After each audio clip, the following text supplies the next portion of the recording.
Hello students, मैं आयुष। आज से हम फिर स्टार्ट करने जा रहे हैं क्लास 12th मैथ्स के लिए एक सीरीज, जिसमें आज हम chapter first relation of function को डिस्कस करेंगे और ऐसे ही वन बाय वन सारे के सारे चैप्टर्स को डिस्कस करेंगे।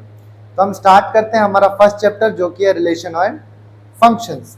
तो आप सभी को रिलेशन ऑफ फंक्शन के बारे में आपने क्लास 11th के अंदर भी थोड़ा सा पढ़ रखा है, बट हम फिर से एक बार रिवाइज करते हैं कार्टेशियन प्रोडक्ट के साथ, रिलेशन के साथ, और बाय डेफिनेशन धीरे धीरे करके मूव ऑन करते हैं। ठीक, तो देखिए, सबसे पहली चीज हमारे पास जो होती है वो होती है कार्टेशियन प्रोडक्ट, जो हमको सीखना है और आना चाहिए।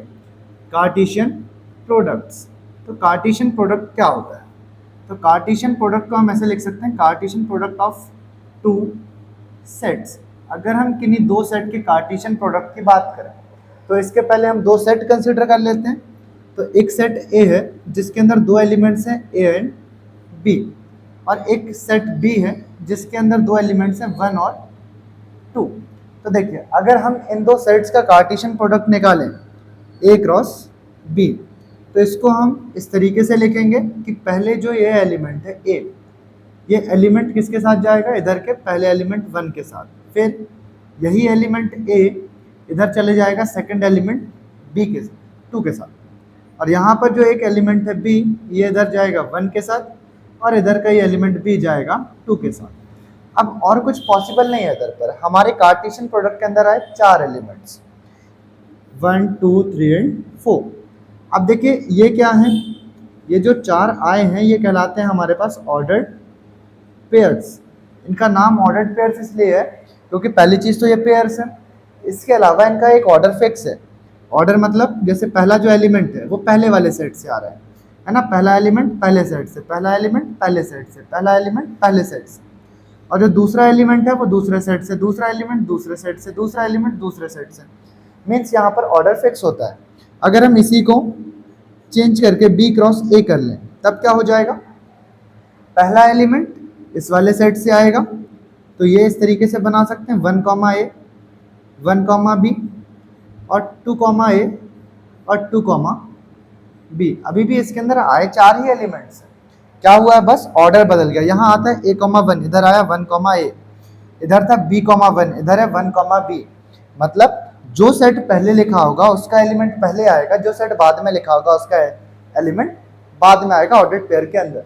ये होता है कार्टेशियन प्रोडक्ट, जो कि आपने क्लास 11th के अंदर अच्छे से सीखा होगा। अब देखिए, अब हम बात करते हैं रिलेशन क्या होता है ना? So first thing is relation. तो रिलेशन सिंपल लैंग्वेज के अकॉर्डिंग अगर कहें तो रिलेशन को हम इस तरीके से डिफाइन करते हैं कि subset of Cartesian product, subset of Cartesian product. अब सबसेट ऑफ कार्टेशियन प्रोडक्ट का क्या मतलब है कि जैसे कार्टेशियन प्रोडक्ट है तो इसका भी कोई भी हम एलिमेंट ले सकते हैं या पूरा का पूरा कार्टेशियन प्रोडक्ट भी ले सकते हैं। जैसे कि अगर मैं आपको यहाँ पर दो अलग से सेट कंसीडर करके बताऊं, तो एक सेट मैंने माना ए जिसके एलिमेंट्स हैं 1 2 3, दूसरा सेट हमने मान लिया बी। ठीक, धीरे धीरे समझिएगा, आपको रिलेशन एक बार और अच्छे से समझ आएगा। दूसरा हमने माना बी, जो क्या है हमारे पास? Let suppose 1 4 9 16। ठीक, ये दो हमारे पास अलग अलग सेट है। सबसे पहले हम इनके कार्टेशियन प्रोडक्ट को अगर बनाए तो ए क्रॉस बी अगर मैं बनाऊं तो किस तरीके से बनेगा? देखिए, 1 कॉमा 1 पॉसिबल है, 1 कॉमा 4 आएगा, 1 कॉमा 9 ये भी आएगा, 1 कॉमा 16 ये भी आ जाएगा, आएगा। अब ऐसे ही 2 आएगा, सो 2 कॉमा 1 भी आएगा, 2 कॉमा 4 भी आएगा, 2 कॉमा 9 भी आएगा, एंड 2 कॉमा 16 भी आएगा। ठीक, इसी तरीके से अगर हम देखें तो हमको 3 कॉमा 1 भी मिलेगा, 3 कॉमा 4 भी मिलेगा, 3 कॉमा 9 भी मिलेगा, और 3 कॉमा 16 भी मिलेगा। तो हमारे कार्टेशियन प्रोडक्ट के अंदर आए ये सारी चीज़ें। अब हमारा पार्ट क्या? देखो, अब मैं एक रिलेशन अपनी तरफ से डिफाइन करता हूँ। ठीक, रिलेशन, अब दो लोगों के बीच रिलेशन बनेगा, तो मैंने रिलेशन बनाया x comma y such that y is equals to x square, x comes from set A and y comes from set B। ये हमने बनाया अपनी तरफ से। अब इसमें क्या है, जो y होना चाहिए वो एक्स स्क्वायर के इक्वल होना चाहिए। और कैसा ऑर्डर पेयर होना चाहिए, पहले x आए फिर y आए। और ये जो रिलेशन है ये हमने बनाया है कहाँ से कहाँ तक, सेट ए से लेकर के सेट बी के लिए। तो देखो ये रिलेशन क्या क्या बनेगा हमारे पास, सेट ए में कौन है, 1 है, 1 हम x की जगह ले सकते हैं, 1 का स्क्वायर 1 होगा, सो 1 कॉमा 1, x की जगह भी 1 y की जगह भी 1 क्योंकि 1 का स्क्वायर 1। अब देखिए आगे अगर हम यहाँ पर 2 ले लें तो 2 का स्क्वायर करोगे तो आपको क्या मिलेगा, 2 का स्क्वायर करोगे तो आपको 4 मिलेगा। यहाँ पर भी पहला एलिमेंट आया पहले वाले सेट से, दूसरा एलिमेंट आया दूसरे वाले सेट से। इसी तरीके से आप 3 पुट करोगे तो आपको मिलेगा 3 का स्क्वायर 9। तो हमारे पास क्या आ गया, रिलेशन के अंदर 3 पेयर्स आ गए, 1,1, 2,4 एंड 3,9। अब देखो हमारे कार्टेशियन प्रोडक्ट जो है हमारा, उसके अंदर ये तीनों एलिमेंट्स आपको मिल जाएंगे। ये मिला 3,9 यहाँ पर, 1,1 यहाँ पर, 2,4 इधर पर। मतलब क्या है सिंपल सा, कि जो कार्टेशियन प्रोडक्ट होता है उसका एक सबसेट अगर हम देखें तो वो हमारे पास रिलेशन को शो करता है। रिलेशन लेकिन एक स्पेशल प्रॉपर्टी के साथ बताया गया होता है। जैसे यहाँ पर रिलेशन कैसे बताया था, y जो है वो एक्स स्क्वायर के इक्वल होगा और सारे ऑर्डर पेयर x, y के टर्म पर होंगे। इसके साथ साथ में x जो होना चाहिए वो a से आ जाए, y जो होना चाहिए वो b से आ जाना चाहिए। तो आई होप ये चीज़ सबको क्लियर हुई होगी कि हमारे पास रिलेशन क्या होता है, कार्टेशियन प्रोडक्ट क्या होते हैं, ऑर्डर पेयर्स क्या होते हैं। तो एक बारी मैं हटता हूँ, आप चाहें तो स्क्रीनशॉट ले सकते हैं इसका, आप लोग स्क्रीनशॉट ले लीजिए, फिर हम आगे मूव करते हैं।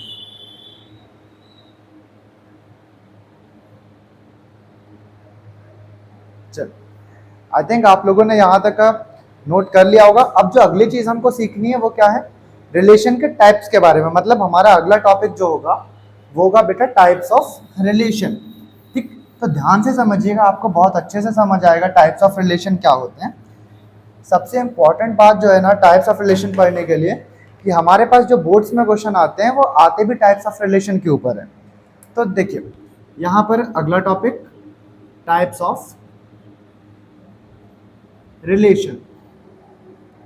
तो कौन कौन से टाइप होते हैं, तो पहला टाइप हम जानेंगे एम्प्टी रिलेशन। एम्प्टी रिलेशन का क्या मतलब होता है, कि हम जब दो रिलेशन की बात करें ना, मतलब दो सेट के बिटवीन रिलेशन की बात करें तो कोई रिलेशन ही नहीं बने। एम्प्टी मतलब खाली, एम्प्टी मतलब क्या होता है, खाली। इसको हम लोग डिनोट करते हैं फाई के साथ, ऐसे लिखा जाएगा R is equals to phi. But जब कुछ है ही नहीं तो रिलेशन कैसा, और जब कुछ रिलेशन बन ही नहीं रहा कैसे, हम एग्जाम्पल से समझने की कोशिश करते हैं ना, हमको एग्जाम्पल भी चाहिए इस चीज़ का। तो देखो मान लो कि एक सेट A है, जो सेट किस चीज़ का है, set of students, set of students of boys school. मतलब मैंने एक सेट बनाया, किसका सेट बनाया, स्टूडेंट्स का एक बॉयज स्कूल के। अब बॉयज स्कूल के स्टूडेंट्स में कौन होता है, बॉयज ही होते हैं। अब देखो इसके अंदर डिफरेंट डिफरेंट बॉयज हैं, उनका आपस में रिलेशन बन सकता है कि नहीं बन सकता, बन सकता है। जैसे आप एग्जांपल लो कि राम और श्याम एक ही स्कूल में पढ़ते हैं, तो उनका कुछ ना कुछ रिलेशन तो हो सकता है ना। तो मैंने क्या बना लिया, ए सेट का जो रिलेशन है वो ए सेट से ही बना लिया, मतलब इसके अंदर जो बॉयज हैं वो उसी के बॉयज के साथ रिलेट करेंगे।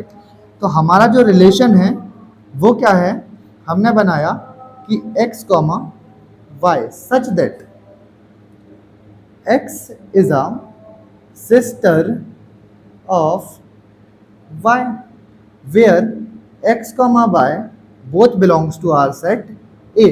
अब इसका क्या मतलब है, ध्यान से समझिए। रिलेशन है x, y, मतलब दो होने चाहिए x और y, जिसमें क्या होना चाहिए, x is a sister of y। इसका सिंपल सा मतलब क्या है कि x जो है वो y की बहन है, और x और y दोनों किससे आने चाहिए, हमारे सेट A से। लेकिन हमारा सेट क्या है, set of student of boys school. अब बॉयज स्कूल में जो भी होंगे स्टूडेंट्स वो सारे के सारे तो मेल्स होंगे ना, बॉयज होंगे। अब एक बॉय दूसरे बॉय की सिस्टर तो नहीं हो सकती, तो जो हमारा रिलेशन है वो किस टाइप का रिलेशन कहलाएगा, हमारा रिलेशन कहला जाएगा एम्प्टी रिलेशन, मतलब फाई। फाई क्यों कहलाया, क्योंकि यहाँ पर ऐसे दो पॉसिबल ही नहीं है कि एक जो है वो दूसरे की सिस्टर हो पाए। आई होप आपको एम्प्टी रिलेशन अच्छे से समझ आया होगा। अब अगर मैं सेकंड रिलेशन की बात करें, सेकंड टाइप ऑफ रिलेशन की, तो हमारा सेकंड टाइप ऑफ रिलेशन होता है बेटा यूनिवर्सल रिलेशन। है ना। अब यूनिवर्सल रिलेशन क्या होता है, इस पर डिस्कशन करते हैं। तो हमारा सेकंड जो टाइप है वो है बेटा यूनिवर्सल रिलेशन। यूनिवर्सल रिलेशन, इसको लिखा तो जनरली इस तरीके से जाता है कि जो यूनिवर्सल रिलेशन होता है ना, वो डायरेक्ट ए क्रॉस बी के फॉर्मेट में आ जाता है।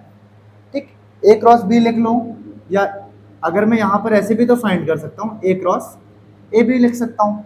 मीन्स जो कार्टेशियन प्रोडक्ट होगा उसके इक्वल आ जाएगा। ठीक, तो मैं यहाँ पर ए क्रॉस ए लिखना प्रेफर करता हूँ, क्या है कि मेरा एग्जाम्पल इसी के ऊपर चलेगा, ए क्रॉस ए। अब सारा का सारा कार्टेशियन प्रोडक्ट उसी के अंदर आ जाए, कैसे पॉसिबल है। हम यहाँ पर भी एक एग्जाम्पल कंसीडर कर लेते हैं। तो देखिए, हम एक एग्जाम्पल मानते हैं कि हमारा एक सेट क्या है, ए, जो कि किसका है, सेट ऑफ वर्कर्स। हमने किसका सेट माना, set of workers of a company. Set of workers of a company मतलब ए एक सेट है जो किसका है, वर्कर्स का, एक ही कंपनी के अंदर काम करने वालों का। अब यहाँ पर हम रिलेशन को अगर डिफाइन करें तो रिलेशन हमने लिखा बेटा इस तरीके से कि x, y such that x and y works in a same place. मतलब मैंने एक रिलेशन इस तरीके से बना लिया कि x और y जो है वो सेम प्लेस पर काम करते हैं।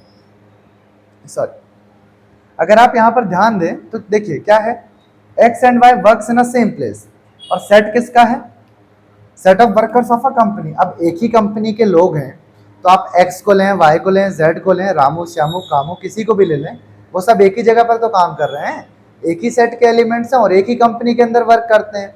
अब एक ही कंपनी के अंदर वर्क कर रहे हैं तो हम इसको तो कह सकते हैं ना कि ये सारे के सारे क्या होंगे, हमारे पास एक ही प्लेस के अंदर वर्क करते हैं। तो हमारा जो रिलेशन है वो क्या हो जाएगा, डायरेक्टली ऐसे लिख सकते हो अपने रिलेशन को, ए क्रॉस ए। मतलब अगर हम ए के अंदर, ए क्या है हमारा, set of workers of a company, हम उस कंपनी के किन्हीं भी दो वर्कर्स को अगर लें, उनका पेयर बनाएं, तो वो पेयर होगा, दोनों जो पीपल्स होंगे वो एक ही जगह पर तो काम करते हैं। तो ये हुआ हमारे पास यूनिवर्सल रिलेशन का पार्ट। आई होप आप सभी को ये भी क्लियर होगा। वंस अगेन आप लोग अगर चाहें तो इसका स्क्रीनशॉट ले सकते हैं। फर्दर फिर हम आगे करते हैं रिफ्लेक्सिव, सिमेट्रिक और ट्रांजिटिव रिलेशंस को।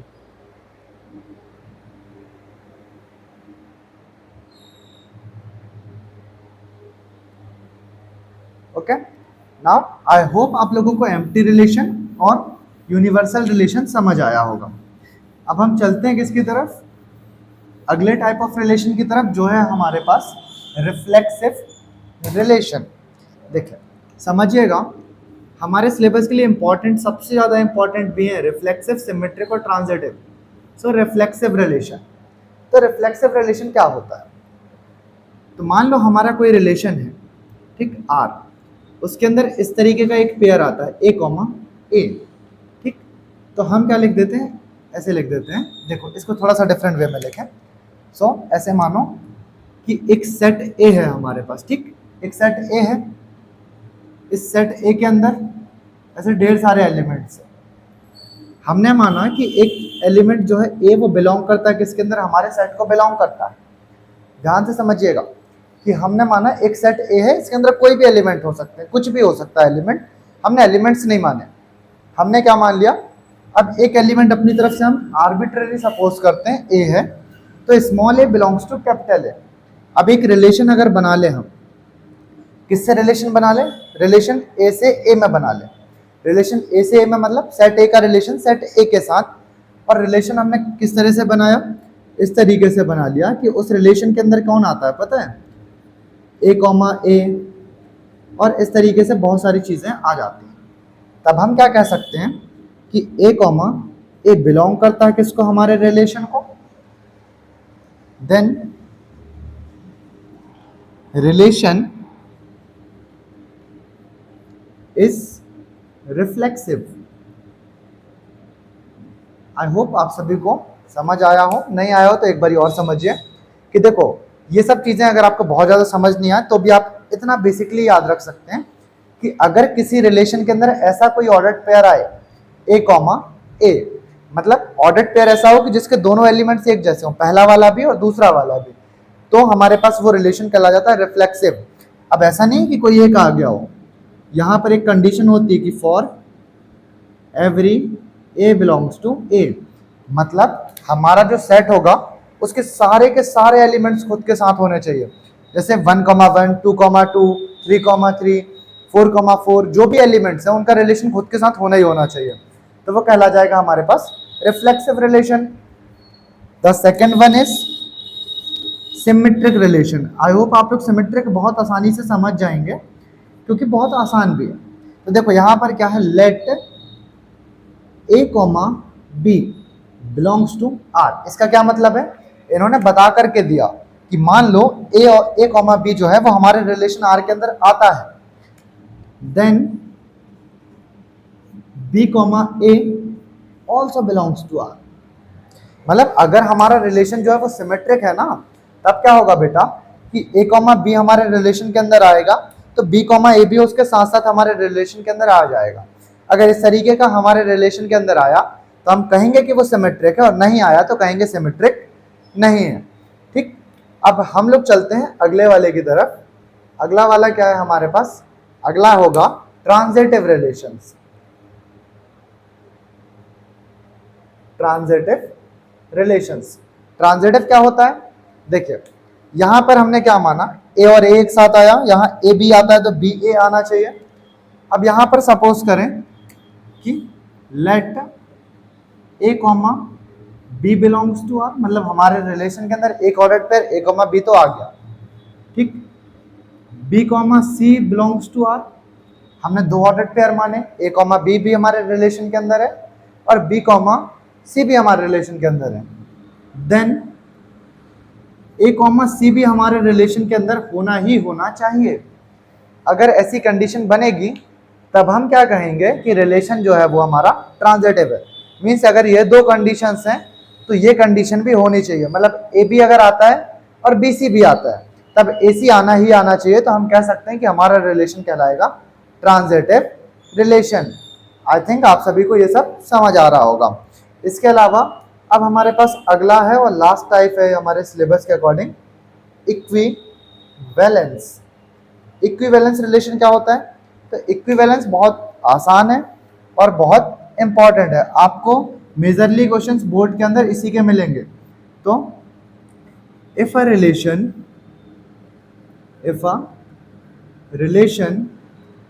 Is reflexive, symmetric and transitive, then relation is an equivalence relation। मतलब अपने आप में अलग से इसका कुछ नहीं है, क्या है, अगर कोई रिलेशन रिफ्लेक्सिव भी है, सिमेट्रिक भी है और ट्रांजिटिव भी है, मतलब एक ही रिलेशन तीनों चीज है, रिफ्लेक्सिव भी है, सिमेट्रिक भी है और ट्रांजिटिव भी है, तो हम उसको कह सकते हैं कि वो रिलेशन होगा इक्विवेलेंस रिलेशन।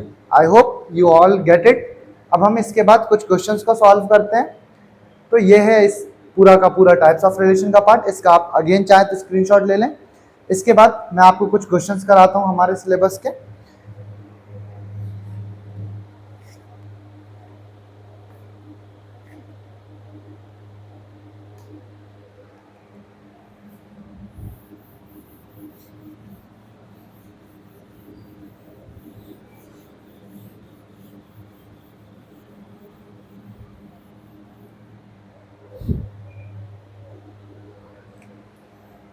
देखिए हम अपनी एक्सरसाइज के एक क्वेश्चन को ले लेते हैं यहाँ पर, एक्सरसाइज 1.1 एनसीईआरटी से।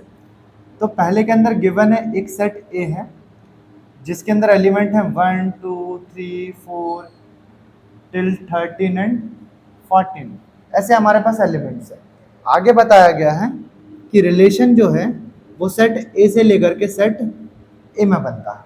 इतनी चीज़ें हमको गिवन है, ठीक है, कि रिलेशन जो है सेट ए से सेट ए में बनता है और कुछ इस तरीके से बनता है कि रिलेशन जो आएगा वो ऐसा आएगा x, y such that 3x minus y equals to 0 for all x comma y belongs to ए।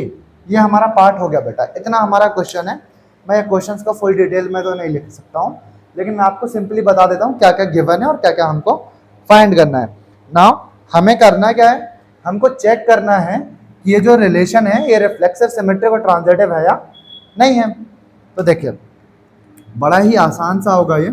सबसे पहले हम क्या लिखेंगे, जो हमको गिवन सेट है, तो सेट गिवन है हमारे पास 1 2 3, ऐसे करते करते 13 एंड 14, ये पूरे एलिमेंट्स हैं। अब जो रिलेशन है वो किससे है, आर सच दैट ए से ए में है, मतलब इस सेट का इसी सेट के साथ रिलेशन है। रिलेशन कैसा है, तो x comma y such that 3x minus y is equals to 0 for all x y belongs to a। मतलब दोनों एलिमेंट आने चाहिए हमारे किसके अंदर से, सेट के अंदर से, और 3x माइनस वाई जो होना चाहिए वो 0 के इक्वल हो जाना चाहिए। हम क्या करते हैं, हम इसको रोस्टर फॉर्म में कन्वर्ट करते हैं। तो देखो इतने पार्ट को बस लेकर के अगर चलें, 3x माइनस का y इक्वल्स टू 0, तब आप यहाँ से समझें 3x इक्वल्स टू क्या हो जाएगा, y। ऐसी कंडीशन बन जाएगी, नेगेटिव y उधर गया तो पॉजिटिव y हो जाएगा। अब x की वैल्यू हम कहाँ से ले सकते हैं, a में से, और y की वैल्यू आएगी भी किस में से, a में से।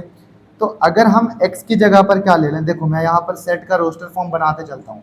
अगर मैंने x की जगह लिया 1, तो 3 1 जार 3, y का वैल्यू क्या आ जाएगा 3। अगर मैंने x की जगह लिया 2, तो 3 2 जार 6, ये भी हमारा y का वैल्यू आ सकता है 6 हमारे इस रिलेशन के मतलब सेट के अंदर। अगर हम ले लें x की जगह पर 3, तो हमको y की जगह क्या मिलेगा, 3 3 जार 9, 9 भी हमारे सेट ए के अंदर आ जाता है। अगर हम x की जगह पर ले लें 4, तो 4 3 जार 12, ये भी हमारे सेट ए के अंदर आता है। अब अगर आप x की जगह ले लें 5, तो 5 3 जार 15, तो y क्या होना चाहिए 15, बट जो 15 है वो हमारे इस सेट ए के अंदर तो आता नहीं है। और क्वेश्चन ने कह रखा कि y जो है वो भी आना किससे चाहिए, इस सेट ए से आना चाहिए। तो y का वैल्यू 15 तो पॉसिबल नहीं है। दैट मीन्स हमारे जो रिलेशन है उस रिलेशन के अंदर कौन कौन आएगा, 1 3 2 6 3 9 एंड 4 एंड 12। तब देखो आप, तब हमारे पास क्या कंडीशन होगा बच्चा, कि अब हम सबसे पहले चेक करते हैं फॉर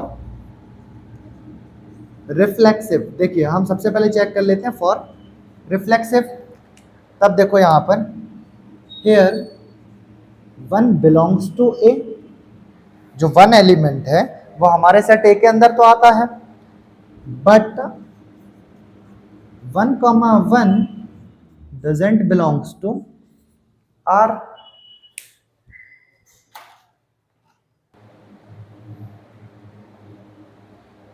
सॉरी स्टूडेंट्स, एक्चुअली वो लाइट एकदम से कट ऑफ हो गया था, इलेक्ट्रिसिटी कट की वजह से वीडियो थोड़ा सा रोकना पड़ा। अगेन देखो यहाँ पर हम कहाँ चल रहे थे, ट्रांजिटिव रिलेशन, ट्रांजिटिव सिमेट्रिक और रिफ्लेक्सिव प्रूफ करने के लिए हम सबसे पहली कंडीशन चेक करें रिफ्लेक्सिव की। तो हमने क्या देखा कि 1 बिलोंग्स टू ए, जो 1 है वो हमारे सेट ए के अंदर आता है, बट हमारे रिलेशन के अंदर 1 1 नहीं आया, ठीक है, और आना चाहिए तब रिफ्लेक्सिव होगा। So our relation is, simply we can say that, so relation is not reflexive. हम क्या कह सकते हैं कि जो हमारा रिलेशन है वो रिफ्लेक्सिव नहीं होगा। अब हम चेक करते हैं सिमेट्रिक के लिए, ठीक है। तो देखिए यहाँ से लिखें हम, तो फॉर सिमेट्रिक, सिमेट्रिक के लिए क्या होना चाहिए हमारे पास, if a comma b belongs to R relation r, then b comma a also belongs to R relation r। सो हम यहाँ पर क्या लिख सकते हैं, here 1 comma 3 belongs to r, but 3 comma 1 does not belongs to our relation R। 1 comma 3 तो relation R में आता है, बट 3 comma 1 हमारे रिलेशन R के अंदर नहीं आता। सो रिलेशन इज नॉट सिमेट्रिक, तो हमारा रिलेशन सिमेट्रिक भी नहीं होगा। अब हम अगर चेक करें किसके लिए, ट्रांजिटिव्स के लिए, है ना, ट्रांजिटिव के लिए भी चेक करेंगे। सो फॉर ट्रांजिटिव, ट्रांजिटिव के लिए क्या होना चाहिए, देखिए 1,3 belongs to R relation R, हमारे रिलेशन के अंदर 1,3 आया और हमारे रिलेशन के अंदर 3,9 भी आ गया, means a b then b c belongs to R, but 1,9 does not belongs to R. देखिए 1,3 आया, 3,9 आया, 1,9 भी आ जाता तो हम क्या कह सकते थे कि हमारा रिलेशन जो होता वो ट्रांजिटिव होता, बट 1,9 तो बिलोंग ही नहीं करता हमारे रिलेशन आर को, so relation is not transitive. तब फाइनली हम क्या कह सकते हैं कि R relation is not reflexive nor symmetric and neither reflexive. हमारा रिलेशन जो है वो ना तो रिफ्लेक्सिव है, ना तो सिमेट्रिक है और ना ही ट्रांजिटिव है। वंस अगेन अगर आप चाहें तो इसका स्क्रीनशॉट भी ले सकते हैं और नोट भी कर सकते हैं, नोट कर लीजिए आप सभी इसी को।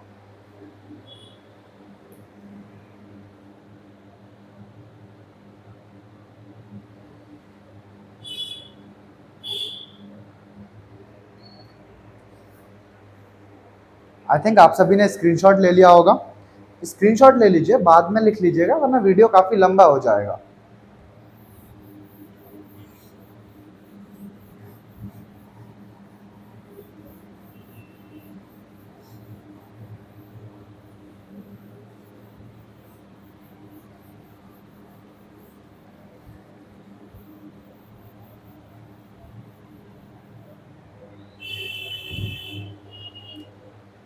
देखिए इसी के अंदर जो हमारा सेकंड क्वेश्चन है हम उसको देखें ना, तो क्वेश्चन के अंदर लिखा है R in N. R in N का क्या मतलब है, एन तो हम जानते हैं कि सेट ऑफ नेचुरल नंबर को एन कहते हैं, है ना, एन का मतलब क्या है, सेट ऑफ नेचुरल नंबर्स, ये सभी पहचानते हैं। अब आर इन एन का क्या मतलब है कि रिलेशन तो है लेकिन कहाँ से कहाँ तक है, एन से लेकर एन तक है, मतलब उस सेट एन का रिलेशन उसी सेट एन में है। और गिवन क्या है कि जो रिलेशन आर है वो इस तरीके से है कि x, y सच दैट क्या गिवन है हमारे पास इधर पर कि y is equals to x plus 5 but x is less than 4। अब ये क्या बात हो गई, आई होप आपको क्लियर होगा। देखो अब अगर यहाँ पर हम बनाए ना बेटा तो देखिए x, y is equals to x plus 5, x is less than 4। हम यहाँ पर रोस्टर फॉर्म बनाते हैं इसकी क्योंकि बनाना पॉसिबल है। x का वैल्यू 4 से छोटा होना चाहिए और कहाँ से आ सकता है, तो नेचुरल नंबर से आ सकता है। तो अगर हम x की जगह पर एक वैल्यू लें 1 इज अ नेचुरल नंबर, तब हमको 1 प्लस 5 y का वैल्यू क्या मिल जाएगा बेटा 6। अगर हम 2 ले लें तो हमको क्या मिल जाएगा 7, 3 ले लें तो हमको मिल जाएगा 8। अब हम देखो 4 तो नहीं ले सकते क्योंकि क्वेश्चन कहता है x का वैल्यू होना चाहिए 4 से छोटा। यहाँ पर कंफ्यूज मत होइएगा कि 6 हमारे पास 4 से बड़ा है, 7 4 से बड़ा है। हमको सिर्फ x के लिए कंडीशन गिवन है कि x का वैल्यू 4 से कम होना चाहिए, y का वैल्यू तो नेचुरल नंबर के सेट में से कुछ भी आ सकता है। तो हमारे रिलेशन के अंदर आई ये 3 चीज़ें। अब देखिए हमसे क्या पूछा गया है कि फॉर रिफ्लेक्सिव, अगर हम चेक करें रिफ्लेक्सिव के लिए तो रिफ्लेक्सिव होगा कि नहीं होगा। देखिए here 1,1 does not belongs to R relation R. 1 तो आता है हमारे सेट के पास लेकिन 1,1 तो नहीं आया ना, तो हम क्या कह सकते हैं, so R is not reflexive. Now check for symmetric, symmetric के लिए चेक करें तो क्या हो जाएगा, here 1,6 belongs to relation R, but 6,1 does not belongs to R. So R is not symmetric. ये तो बड़ा आसान क्वेश्चन निकला कि यहाँ पर ना तो रिफ्लेक्सिव है ना तो सिमेट्रिक है। अब अगर हम ट्रांजिटिव चेक करें तो देखिए यहाँ पर ट्रांजिटिव का पार्ट काफी इंपॉर्टेंट है बेटा, इसको ध्यान से समझिएगा क्योंकि यहाँ पर ट्रांजिटिव की कंडीशन थोड़ी स्पेशल है। क्या है ट्रांजिटिव? अब फॉर ट्रांजिटिव क्या होना चाहिए? Here 1,6 belongs to R relation R. अब जैसा कि हम सबको डेफिनेशन से पता है, यहाँ से बताएं तो a, b बिलोंग करे आर को और b, c बिलोंग करे आर को, देन a, c बिलोंग करना चाहिए आर को। बट यहां पर क्या है कि 1,6 तो आया, फिर BC मतलब 6 से स्टार्ट होने वाला भी कुछ आना चाहिए, तो इधर पर ऐसा कुछ तो आया ही नहीं। मतलब a, b तो आ रहा है, b, c ही नहीं आ रहा है। जब b, c आएगा ही नहीं तो हम a, c कैसे फाइंड करेंगे? सिंपल सी कंडीशन है। देखिए कंफ्यूज नहीं होना है, बस इतना समझना है कि 1,6 आया, फिर 6 से स्टार्ट होने वाला कुछ आएगा, तब ऐसी कंडीशन बनेगी कि एक AB belongs to R, then BC belongs to R. But यहां पर 6 से स्टार्ट होने वाला कुछ और नहीं आया, तब हम क्या कह सकते हैं? So we can simply say that relation मतलब R इज ट्रांजिटिव। अब देखिए यहां सभी को एक डाउट होगा कि ट्रांजिटिव क्यों है, क्योंकि भाई 1,6 तो आ रहा है लेकिन 6, कुछ आ ही नहीं रहा है। मतलब a, b तो आया बट b, c ही नहीं आया। जब b, c आएगा ही नहीं तो a, c कैसे फाइंड करेंगे? तो ऐसा कुछ तो बना ही नहीं। और in mathematics this is the simple rule, आप याद रखिएगा। मैथ्स के अंदर एक सिंपल सा रूल होता है कि अगर हम किसी चीज को डिस्प्रूव नहीं कर सकते ना, देखो इसको डिस्प्रूव आप नहीं कर सकते हो क्योंकि डेफिनेशन क्या कहती है? ए बी भी आना चाहिए, बी सी भी आना चाहिए, ये दोनों आए तब ए सी आना चाहिए। जब ये दोनों ही नहीं आ रहे हैं, इनमें से एक ही आ रहा है, दोनों ही नहीं आ रहे हैं, तो आप इसको कैसे एक्सपेक्ट कर सकते हो? ये तो हो ही नहीं सकता ना, क्योंकि ये दोनों ही नहीं आए, एक आया इसमें से दूसरा नहीं आया, तो तीसरे की एक्सपेक्टेशन कैसे? तो तीसरा नहीं होगा, तो हम कहेंगे आर एस ट्रांजिटिव। ये यहाँ पर रियली ट्रांजिटिव नहीं होता है बट इसको ट्रांजिटिव ही माना जाएगा। ट्रांजिटिव माने जाने का रीजन क्या है कि मैथ्स एक रूल को मानता है कि अगर हम किसी चीज को डिस्प्रूव नहीं कर सकते ना तो उसको हम प्रूव ही मानते हैं। तो हम इसको डिस्प्रूव नहीं कर सक रहे थे क्योंकि दोनों पेयर्स नहीं आ रहे थे, दैट्स वाई हम कहेंगे कि जो रिलेशन है वो हमारा ट्रांजिटिव रिलेशन होगा। आई होप ये पार्ट आप सबको थोड़ा सा क्लियर होगा। ठीक, इसका भी स्क्रीनशॉट आप चाहें तो ले सकते हैं।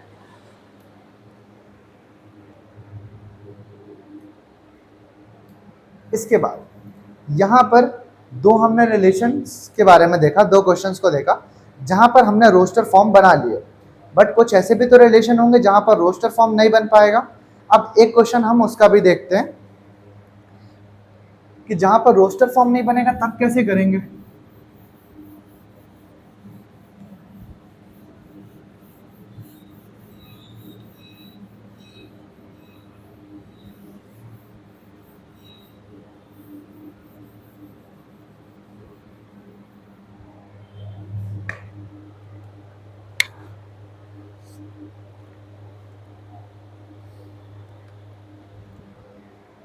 तो फोर्थ क्वेश्चन है हमारे पास, आर इन जेड।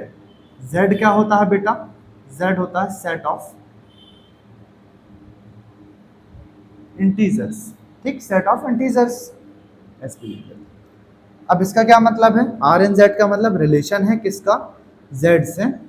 जेड का रिलेशन डिफाइन है कुछ इस तरीके से कि x, y वाले ऑर्डर्ड पेयर्स आएंगे इस तरीके से कि x minus y is an integer. अब देखो यहां पर हमारे पास इंटीजर कितने हैं? Integer means all positive numbers, zero and all negative numbers. So यहाँ पर अगर हम सबका ऑर्डर पेयर बनाने बैठेंगे ना तो कभी नहीं बना पाएंगे। तब हम यहाँ पर क्या लिखेंगे? यहाँ पर डायरेक्टली चेक करेंगे। देखिए फॉर रिफ्लेक्सिव, तो हमारे पास रिफ्लेक्सिव के लिए क्या होना चाहिए? सेम चीज बिलोंग करनी चाहिए। तो यहाँ पर देखो लेट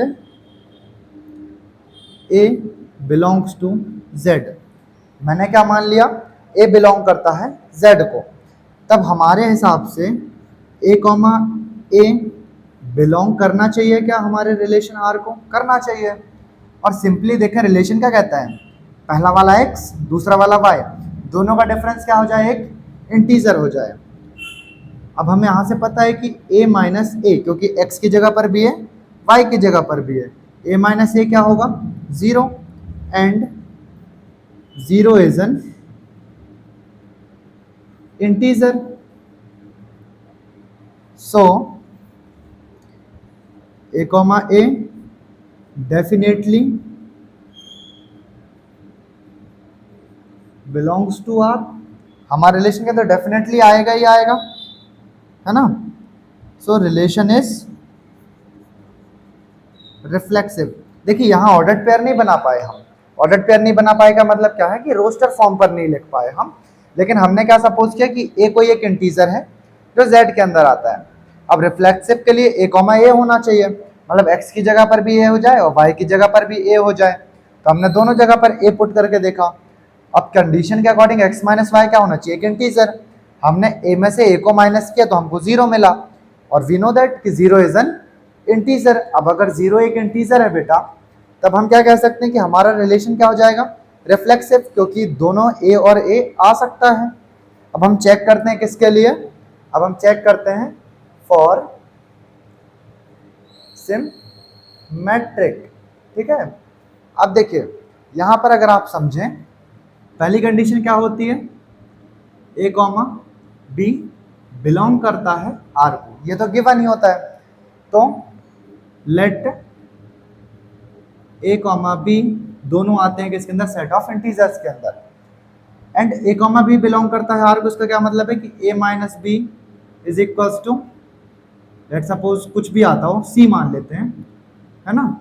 c क्या होना चाहिए, c इज एन इंटीजर, ये c लिखा हुआ है, ठीक। अब a माइनस बी करके हमको c एक आंसर मिला, तो c भी एक इंटीजर होना चाहिए। चलिए अब यहां पर then b comma a also, या ऑल्सो की जगह ऐसे छोड़ो, b comma a should belong to R. अगर a कॉमा बी बिलोंग करके तो b कॉमा ए को भी करना चाहिए। इसका मतलब क्या होना चाहिए कि b कॉमा ए भी क्या हो जाए, एक इंटीजर हो जाए। तो अगर आप ध्यान से देखें तो क्या मैं इसको ऐसा लिख सकता हूँ, माइनस का a माइनस बी, कुछ नहीं किया, दोनों से हमने माइनस के साइन को कॉमन लिया, माइनस कॉमन ले लोगे तो b हो जाएगा नेगेटिव और a हो जाएगा पॉजिटिव। अब इसका वैल्यू क्या है, ये माइनस लगा है, a माइनस बी हमको पता चला है क्या है, c है। और हम ये भी जानते हैं कि जो इंटीजर्स होते हैं उसके अंदर पॉजिटिव नंबर भी आते हैं और नेगेटिव नंबर्स भी आते हैं। मतलब अगर c अगर कोई एक पॉजिटिव नंबर आ रहा है तो माइनस c उसका नेगेटिव भी आएगा। सो b comma a also belongs to R, then simply we can say that R is symmetric।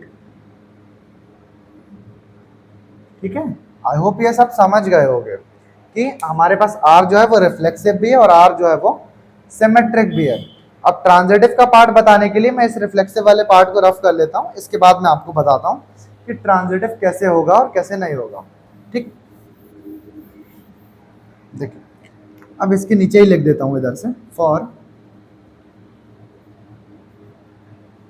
Transitive. Transitive के लिए क्या हो जाना चाहिए कि let a comma b belongs to R and b comma c belongs to R, ये हमने मान लिया है ना, where a b and c belongs to z। अब इस वाले से क्या पता चलता है कि a माइनस बी क्या है, एक इंटीजर है। यहां से पता चलता है कि b माइनस सी भी क्या है, एक इंटीजर है। ठीक है, अब कुछ मत करिए, इसको बना लीजिए इक्वेशन फर्स्ट और इसको बना लीजिए इक्वेशन सेकंड, और हम दोनों इक्वेशंस को जोड़ देते हैं, इक्वेशन 1 प्लस इक्वेशन 2। ये क्या हो जाएगा, a minus b plus b minus c equals, integer और इंटीजर ऐड होते हैं तो इंटीजर ही आता है, ये तो आपने कक्षा 6वीं 7वीं में सीखा होगा, है ना। इसके बाद देखिए जैसे इंटीजर हुआ, अब यहाँ पर नेगेटिव भी एंड पॉजिटिव भी आपस में एक दूसरे को कैंसिल आउट अगर करें तो हमको इधर से बचा क्या मिलेगा, a minus b a minus c, जो कि इंटीजर होगा। अब a माइनस सी अगर एक इंटीजर है तब हमारे पास हमारे रिलेशन के अंदर a कॉमा सी बिलोंग करेगा ही करेगा। और if a comma c also belongs to our relation r, then we can simply say that r is transitive. तो हमारा रिलेशन जो था वो रिफ्लेक्सिव भी हुआ, सिमेट्रिक भी हुआ और ट्रांजिटिव भी हुआ। Hence we can simply say that our relation is an equivalence relation. I hope आप सभी को ये वाला क्वेश्चन भी समझ आया होगा। हमने यहाँ पर दो टाइप्स के क्वेश्चन डिस्कस किए, जहाँ पर हम पहले रिलेशन का एक रोस्टर फॉर्म में बना पा रहे थे, दूसरे के अंदर हम रोस्टर फॉर्म नहीं बना पाते हैं, तो जस्ट आर्बिट्ररी कांस्टेंट लेते हैं, जैसे कि ए बी सी हमने इस तरीके से कांस्टेंट्स को लिया और फिर उन आर्बिट्ररी कांस्टेंट की हेल्प से हम प्रूफ करते हैं कि रिफ्लेक्सिव, सिमेट्रिक और ट्रांजिटिव है या नहीं है। सो आई होप ये क्वेश्चन सभी को क्लियर होंगे। अगर आपका कोई डाउट होता है तो आप उसको कमेंट कर सकते हैं। बाकी के क्वेश्चंस और आगे का पार्ट हम अगले वीडियो से स्टार्ट करेंगे।